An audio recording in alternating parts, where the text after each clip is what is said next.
వందే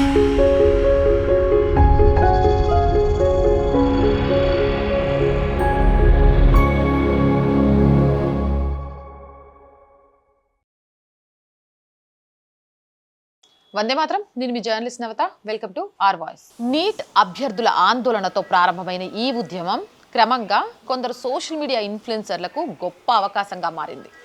పరీక్షల సమస్యలపై దృష్టి పెట్టడానికి బదులుగా వారు ఈ నిరసనను భారత ప్రభుత్వాన్ని లక్ష్యంగా చేసుకొని దేశ విద్యా వ్యవస్థను ఎగతాళి చేసే రీల్స్, రియాక్షన్స్ వీడియోలు మరియు రెచ్చగొట్టే కంటెంట్గా మార్చేశారు. బాధిత విద్యార్థుల నిర్దిష్ట సంస్కరణలు లేదా ఫిర్యాదులపై మాత్రమే దృష్టి సారించకుండా విద్యా వ్యవస్థే పూర్తిగా విఫలమైందనే భావనను వ్యాప్తి చేస్తూ ఆన్లైన్ ఎంగేజ్మెంట్ని పెంచుకున్నారు. వారి డిజిటల్ పరిధి పెరిగే కొద్దీ ఈ నిరసన స్థలం విద్యార్థుల గళాన్ని వినిపించే వేదికగానే కాకుండా వ్యక్తిగత బ్రాండింగ్, ఫాలోవర్ల సంఖ్యను పెంచుకోవడం మరియు వాణిజ్య అవకాశాలను సాధించే వేదికగా మారిపోయింది. నీట్ అభ్యర్థుల కేంద్రంగా ప్రారంభమైన ఈ ఉద్యమం ఇన్ఫ్లుయెన్సర్ల ప్రచార సాధనంగా మారిందని చెప్పడంలో ఎలాంటి అతిశయోక్తి లేదు. నిరసన కంటెంట్గా మారినప్పుడు విద్యార్థులకు నిరసన అంటే విద్యా భవిష్యత్తుపై అనిశ్చితి, ఏళ్ల తరబడి పడ్డ కష్టం, భయం. కానీ సోషల్ మీడియా క్రియేటర్లకు అదే సంఘటన అంతులేని కంటెంట్, గొడవలు, వాదనలు, పోలీస్ చర్యలు, నినాదాలు, నాటకీయ క్షణాలు ఇవన్నీ గరిష్ట వ్యూస్ పొందేందుకు వీలుగా షార్ట్ వీడియోలుగా మారతాయి. కంటెంట్ ఎంత రెచ్చగొట్టేలా ఉంటే అంత ఎక్కువ వైరల్ అయ్యే అవకాశం ఉంటుంది.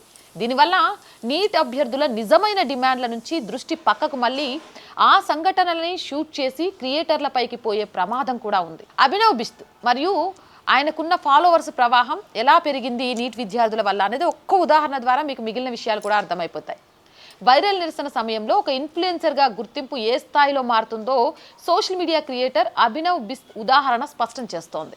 సిజేపీ ఆందోళన సమయంలో ఇతని ఇన్స్టాగ్రామ్ ఫాలోవర్ల సంఖ్య 5,000 ఇప్పుడు ఎంత తెలుసా? 6,35,000కు పెరిగినట్టుగా తెలుస్తోంది. ఇతను పోస్ట్ చేసిన కొన్ని నిరసన వీడియోలు మిలియన్ల కొద్దీ వ్యూస్ సాధించాయి. ఒక వీడియో అయితే ఏకంగా 160 మిలియన్లకు పైగా వ్యూస్ వచ్చింది. ఈ అసాధారణ ఎదుగుదల ఒక స్పష్టమైన ప్రశ్నను లేవనెత్తుతోంది.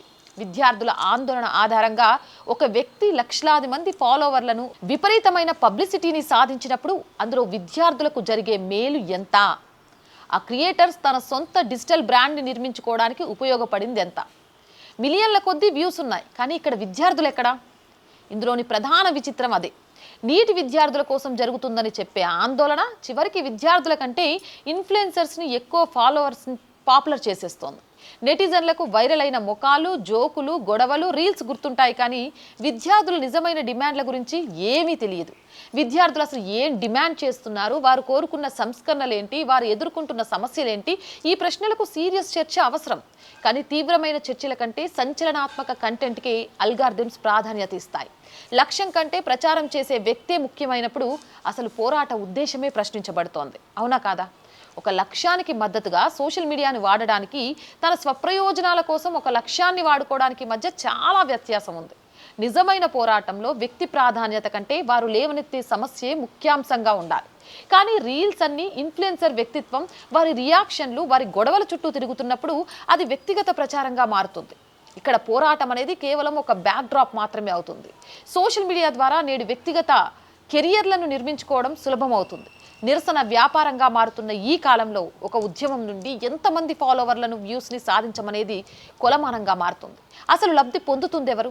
బొద్దింకల నిరసన ఇన్స్టాగ్రామ్ యుగంలో నిరసనల స్వభావంపై పెద్ద ప్రశ్నలను లేవనెత్తుతోంది.